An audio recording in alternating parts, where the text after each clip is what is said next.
And now, here's your host of Shaping Success, Wes Tankersley.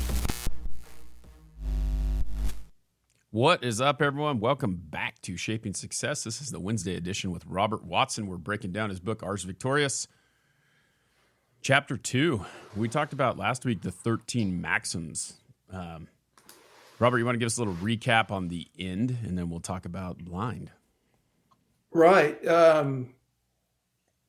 For us to move forward in life with any kind of purpose or direction, we need to have an end in mind, something we're visualizing, something we believe in, something that's compelling, gets us up. This morning, my quote was, we need to build a life that we want to wake up to, right? And that needs to be compelling. And if you don't have a compelling end in mind, how do you get there? A lot of us kind of get into this, what's called automacy of being, where we just kind of go through the motions every day, kind of in a trance state. This is the opportunity for us to do something completely different, set a compelling end, and move toward it. Yep. Which is great because it leads into the next one. Talking about the end, it's like we try to find it, right? And then we figure out how to get there. And that's what we're doing instead of being, that little drone that is doing the same thing over and over again. We have goals and steps and tricks to get there. But along with that comes the next one, right? Blind, like not seeing it or ignoring the signs, I guess is the way that I would put it. Yeah, I opened the chapter with me being at the Berlin Wall. And this is the conception of everything that I did early on in my life. I had really, really good commanders, really, really good mentors. And they always believed on a boots on the ground mentality, meaning you needed to go figure out and see what something was and get a real feel for it. So the concept of it is your eyes can't see if your mind is blind. In other words, if you haven't really taken in the landscape and the architecture of what you're dealing with, it's very, very hard to conceptualize it. And you're very easy for you to be propagandized. So here I am at the Berlin Wall with the utter realization that I can walk over to their side anytime they want. I can do it anytime I want, but they can't come to mine. And the realization was in 1961, when the Berlin Wall went up, it was designed to keep them in, not us out. So from that point forward, the Soviets were not an offensive threat. Their biggest problem was keeping their people from believing. Okay, that's not somebody who's going to attack you. That's not somebody who wants more. But you couldn't understand that till you got to the wall and actually spent a few minutes there and realized there's a picture of Ronald Reagan literally standing on the line, right? Can you imagine the Secret Service allowing him to be in a risky position? He was literally standing at Checkpoint Charlie, where I was. He was in no danger. There was no offensive threat coming from the Soviets. It was them trying to keep their people in. So once again, that was kind of one of those things that was played up as the evil empire. Yeah, they were to their own people, but were they really a threat to us? No. But you couldn't know that until you were actually on the ground. So your perception of the Soviets were, they were this horrible, aggressive. No, they weren't. They were horrible to their own people, but they weren't necessarily aggressive to us. But you didn't know that. Yeah, it's crazy because that's the way that it is. As people are joining us on YouTube, we're breaking down Robert's book, Ars Victorious. Thank you for hanging out with us. And we're talking about being blind to the fact that the thing that I like about it, that I was reading about it, and that's what the chapter is called, is blind. We live in that time right now. And I think that time has been everywhere, right? But we have the media trying to tell us one thing, but they're kind of running interference, right? So you miss the real story. It's crazy. And if you believe what one outlet says or you believe what the other outlet says, you're crazy. It's somewhere in between there, right? Maybe if we could even dissect it and find it. Well, it was funny because we created the propaganda playbook in World War I under George Creel, and what was called the American Information Bureau basically was the one that decided that they were going to shape and craft the World War I message. Well, that message, that playbook went on to be the playbook for Nazi Germany, and it's the playbook we use today, meaning there's always promotion in everything. There's a promote. So you have to kind of peel back the varnish on everything to figure out what anything really is. Like, for example, diet books, right? If there was a diet that worked, there wouldn't be a bookshelf full of diet books. There would be one book with a diet, and it would say, do this. But that's not the way it works. Each of our bodies are a little different. Everybody has a piece of the truth. And that's kind of, I think, what you're talking about is we all have pieces of the truth, the left, the right, the center. And the question is, how do we craft it together and put it together to be a truth, something we can actually operate on, which is really tough. But the old formula for losing weight is take in less calories, expend more calories. Yep. That's it. I mean, I hate to break it, but that's it. It's really crude. I'm trying to think of who said it. It might have been Gabriel Iglesias. I'm pretty sure you got to put less in this hole than comes out that hole. I mean, that's the reality of the situation, right? It is very much. And people want a new solution. People want new, better, shinier, all this. We want to be promoted. Yeah. Nobody wants boring, right? Like, how do you learn to run every day for, in my case, almost 9 years? You get up and run every day for 9 years.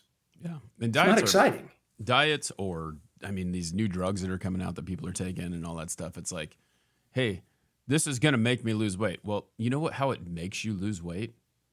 It stops you from eating as much. That's it. You go and Shocker. You have yeah. I mean, I've been there. Like I've had gastric sleeve surgery, and the reason why I lost weight was because I couldn't eat as much. It's weird how that works when you shocking. Yeah. Shocking. Yes. It's calories in, calories out. Yeah. And if you really dissect that, I mean, obviously there's lots of things. Like you said, there's different diets and things like that work for people, but they're trying to tell you, hey, this is the best thing. Keto is the best thing, or paleo is the best thing, or whatever. Well, the reality is there is some knowledge to the fact that there are some calories that are better than other, but they don't always work for you. Like me eating a handful of almonds, like everyone says, well, and a handful of almonds is like, how many is in a handful? Because you have a pretty big hand. Yeah, exactly. Yeah, there's okay. And that's the idea is we are going thimble deep on our knowledge of most things. So the idea, what we had, especially in my intelligence group, was always the idea of boots on the ground, right? In other words, I can't understand the problem unless I go boots on the ground. I've got to be able to see what's going on, analyze it, picture it in my head. I always say to people, I studied the Bible for years and years and years, but it didn't come alive until I went to Israel. Mm-hmm. And then everything started making sense, right? Because now no longer was just somebody saying the River Jordan. I was in the River Jordan. Yeah. Okay. I know what it looked like. I kind of traveled down it. I actually got in a tube and floated down the Jordan River. Well, why is that important? Well, all the historical sites that you see in the Bible, you're literally floating past them. Right. And so that concept now was when your mind opens up, your eyes can see. Yeah. Becomes amazingly different. Well, so I understand the Gaza situation differently than most people do because I spent a lot of time on the ground there. Yeah. Well, yeah. I mean, it's crazy as I'm reading through this, like I've read it once and then going back and reading it again. It's like, it's amazing the attention to detail that you have. And I mean, that's kind of what your job was, right? Like you said, you were analyzing these things. So you're going in there and you're taking it more into the micro depth to try and figure out exactly what is going on. And you probably had the real story a lot more often than most people did. Yeah, because really for the theater level commander, and that's who I addressed, was the guy with wanting the big macro picture. We worked in what's called studies and exploitation, which is I needed to know what my vulnerabilities were of my adversary, right? So I had to know most everything about my adversary. And I needed to know it from a very, very big picture. Like, okay, if I take out the train system, what will that do? If I take out this, what will that do? In other words, everything was kind of cause and effect. But you really had to have a pretty good understanding. For example, first area of operations was Poland during Lech Walesa time.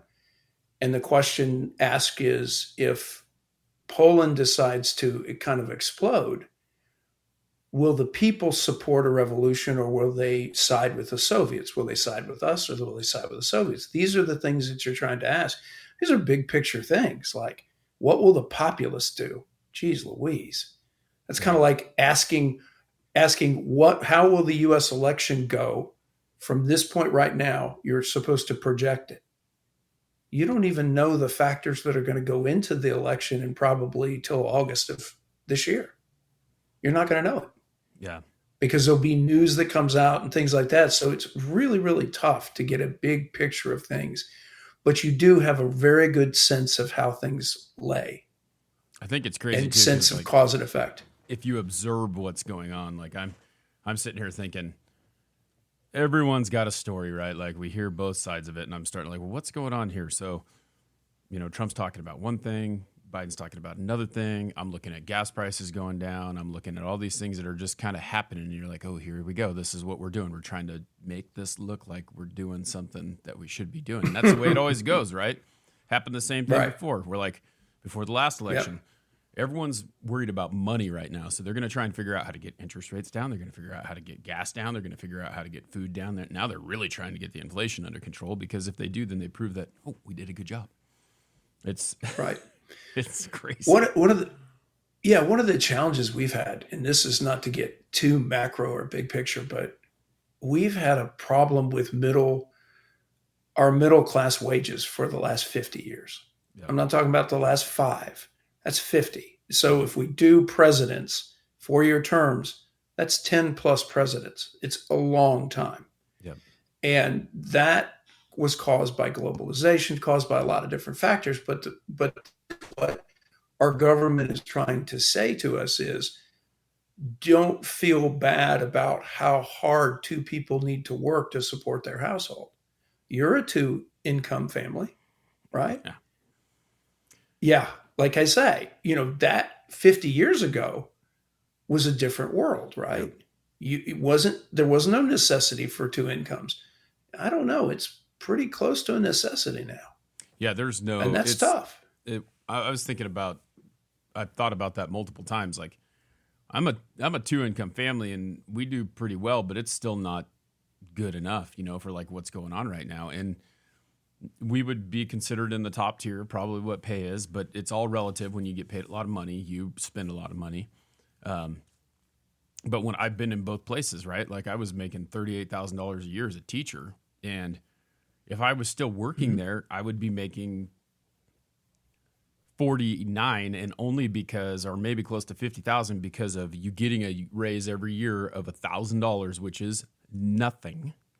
And got my master's degree, or I would have been making like 45,000 a year. So like, it's stupid the way that they pay, and they either need to lower the cost of living, or they need to raise the amount that those people make. And these are people who are teaching. You think about that, which I'm sure you have, but think about the people that you will gain that will do that job. So who are teaching our kids and making our society stronger are these people who are settling for the bare minimum. It's crazy. Yeah, this is a big struggle in our culture when you see a guy get paid $500 million to throw a baseball and hit a baseball. $500 million, but yet you don't invest in the infrastructure raising your kids, right? In teaching and educating the next generation. In other words, the human capital of America. That's a pretty big deal. The social capital, human capital. And we've placed more of a value on a guy that entertains us than our kids. I mean, and one guy that just got really signed. Speaks to it. Yeah. One guy just got signed who makes more money than half the freaking teams in the MLB. So, I mean, that's nuts. And so this is kind of the disparities that are pushing the politicians to make things look better, when reality is this has gotten way out of whack. I mean, let's put it in context. This is interesting. So the first major league player to get paid $1 million a year, Major League Baseball player, was Reggie Jackson, right? And that was the 70s. Yep. Okay. And so these guys would kill to be playing now, right? Yep. Because think about what they would be paid. Right. So the disparity between us back then was still pretty large. The average income was probably about $25,000 upper tier income. And Reggie Jackson was getting paid $1 million. Being a millionaire in 1970 was you were a millionaire. Right. Millionaire now is nothing. It means nothing. Because it's, it's kind of like the cost of education, right? I was educated 40 years apart. And the difference in the cost of education was it cost me $12,000 for 4 years to make a $25,000 a year job. Now you spend $50,000 to get a $50,000 a year job. Yeah. If you can get by for $50,000, some of it's worse, right? Some kids are leaving school undergrad with $100,000 worth of debt. Yeah. That's ridiculous. That's where I am. I'm with my master's degree. I was $100,000, between the two of them. And I don't even use them. I mean, it was funny. I was setting up the studio yesterday and I pulled out I was pulling out stuff out of boxes that have been put away for a couple of years, and I pull out my diploma from college, and then I pull out the other one, and I'm like, hey, you want to see what a piece of paper looks like that no one even uses and doesn't even get you anything? It's true. I was teaching kids that this is what you need to do, and I don't believe that, and I didn't believe that, but that's what they wanted me to do. And one of the differences in the generations is when you graduated, number one, only the top quarter of my class ever went to college, and half of them didn't finish. That was just the way it was. There was a lot of trade school. There was a lot of vocational technology kind of thing. There wasn't really this college deal. And when you graduated from college, you had 2 or 3 offers because you were a college graduate. That was a big deal. It's not a big deal anymore. It's been commercialized to the point where it has little value, pretty much unequivalent. A college degree back then is equivalent to kind of a master's now. Yeah. That gets you in the game, gets you showing up where people are, oh, okay, you're a serious scholar or academic. Okay, cool. We'll hire you and pay you accordingly. Yeah, but very different. Yeah, we've proved time and time again though that it's not necessary because there's multiple people that I wish I would have known. I wish I would have thought about it because it's kind of one of those things. I bought into the propaganda of the fact that only way you're going to make money is to go to college. That's the only way you're going to be successful. That's it. Otherwise, you're just going to be changing tires for the rest of your life or building, being a framer on a house or being a plumber, which those guys make really good money and they didn't even go to college half the time. They learned from someone else how to do what they're doing. They took a test and they passed just like you do in college, and they make good money. Well, that's one of the things that we have to understand about the way statistics are used. So the statistics that you were given that prove the point of why you go to college are 40 years old. They're in the rear. So in other words, you're looking at past data that says to you to do X. Well, once you've done X, it doesn't work anymore. That's the problem with the idea of what did it do for you in the last 40 years? Well, that doesn't mean anything. What does it do for me today? If I get a degree in history, what do I get to do? You get to go to work at Starbucks. That is not what a person that got a history degree 40 years ago did. Right. Now, granted, they still went to work as a teacher because there was only a few degrees that translated directly to the business field. Everybody else could just become a high school teacher. Right. What do you do with a political science undergrad degree? Sociology, psychology, history. I can go through the list. What do you do with it? You can teach. Pretty much it. Yeah. Yeah, it's crazy. I think about how they, it's nuts. How can you tell someone that they have to do that over and over again? It just doesn't. It doesn't. It's like my mom went back to college when I was in high school or after I graduated, shortly after I graduated. She'd been taking night classes all the time to get a degree because that's what she bought into it too. And she got a degree in liberal arts, which what can you do with liberal arts? Not a whole lot. flip burgers, you know? Yeah. And it didn't mean what it meant before. And then we all got told, hey, here, do this, do this, do this. This is the only way it's going to happen. And now we're oversaturated and it means little to nothing. Yeah. And one of the things that I tried to point out in that chapter of the book was I tried to say that look at the use of handheld devices, and all this information is basically in our palm of our hand. Yet our overall satisfaction with life has declined remarkably. If knowledge is power, then what have we gotten? Because we've got all this power at our fingertips, and yet we're not happier. We're not better off. That's kind of where the concept of the title of the book, what makes life better. And the reality is you have to become a student of whatever you're doing. And once you become a student of information, you say that what's in my hand is only useful if I've got the mind to use it. Because I have to be able to strip away the promote that is involved in every bit of information. For example, most of your studies that you see coming out of colleges are done on college students. Why? Because they're cheap. Okay.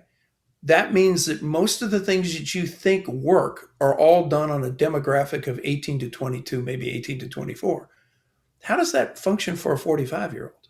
Right.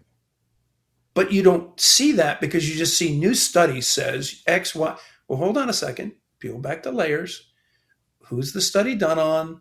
How big of a group was it? Is it representative?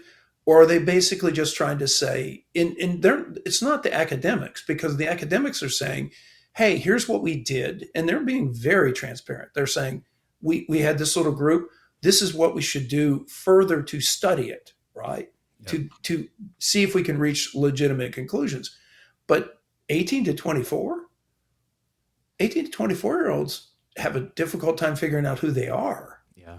And so you're asking them to run our society based upon data you get from the 18 to 24 demographic. That again, that's back to, having your mind engaged in being able to see what you see. In other words, look at the footnotes of some of the things that you read just for, Well, that's the hilarity of the whole situation. And what I was thinking about was I remember that there was two things that when I first went to college in 1990 or 1999, year 2000, weird how he called the year 2000. 2000. I'm old. But it was funny because there was two things that I remember. Number one, these correlation studies that these people do where they can correlate anything to it, right? You can figure out a correlation between anything. And Tipper Gore, Al Gore, for some of you know his wife, said that she didn't understand why this crime happened and the guy was humming, I'm trying to think what it was, but some rap music while he was beating up someone. So rap music makes you angry and makes you want to do this.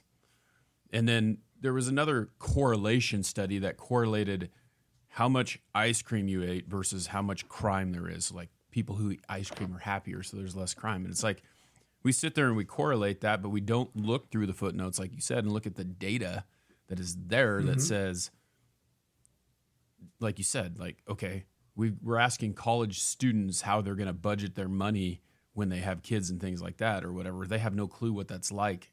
They're making that based on information that they've devised in their head. Where did they figure that out?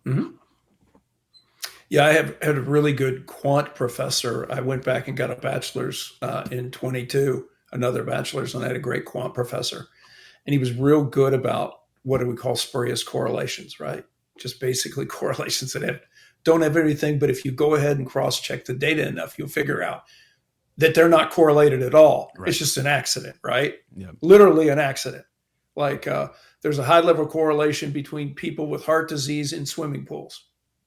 Huh? What did that have to do with anything? What? Too many people peed in the pool and they ended up with that water in their mouth or something. They had some cancer cell. I'm like, yeah, like he said, you can pretty much come up with anything if you use the right data set, right? Like if you pull your data sets from Arizona, there's a lot of pools in Arizona. Right. So, you end up with versus Minnesota, not as many pools, right? Yeah. So you have to be careful where you get your data from.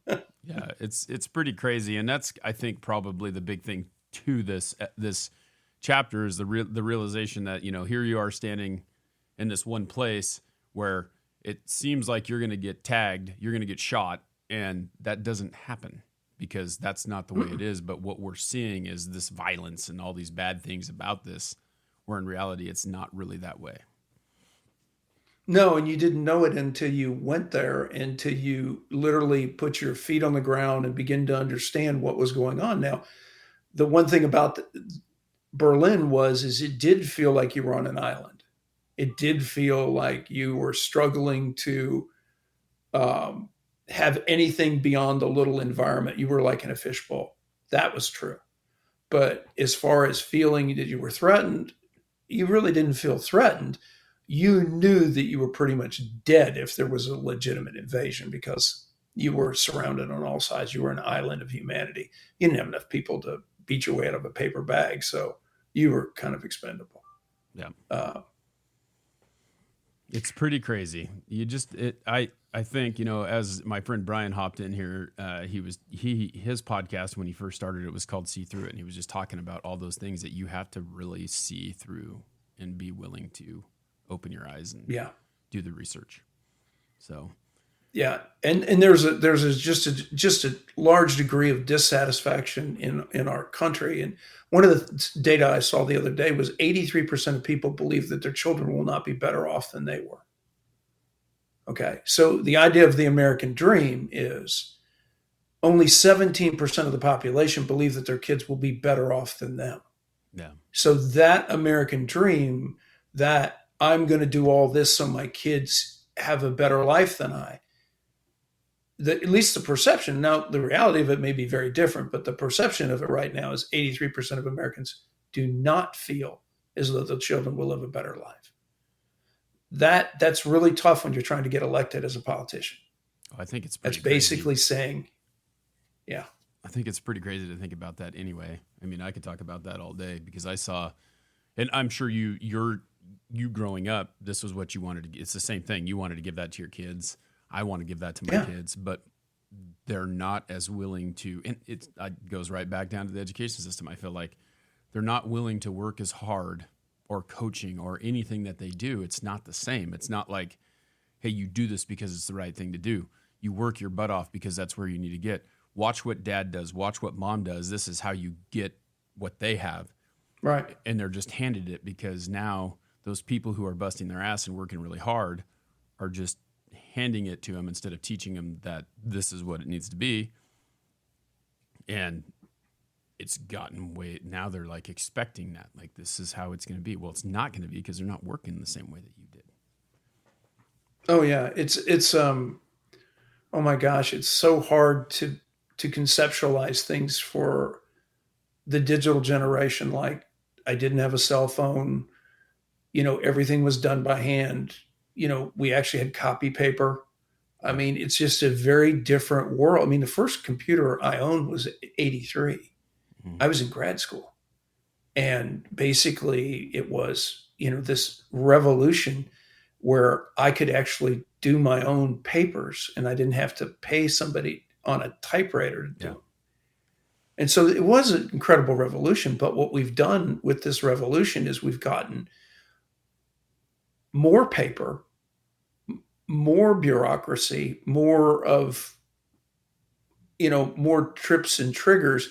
When technology should have made our lives easier, it's actually made our lives more complicated. Yeah. So we have to kind of dissect it from a cultural level and start saying, listen, what do we really see that's going on? And are we really happy? Or are we really happier having this supercomputer in our palms where we don't look up and we don't pay attention, where we have all this knowledge at our fingertips? And I say knowledge at our fingertips, but the reality is that, you begin to ask a question like, how dependent have you become on that phone to do even the simplest things? Okay.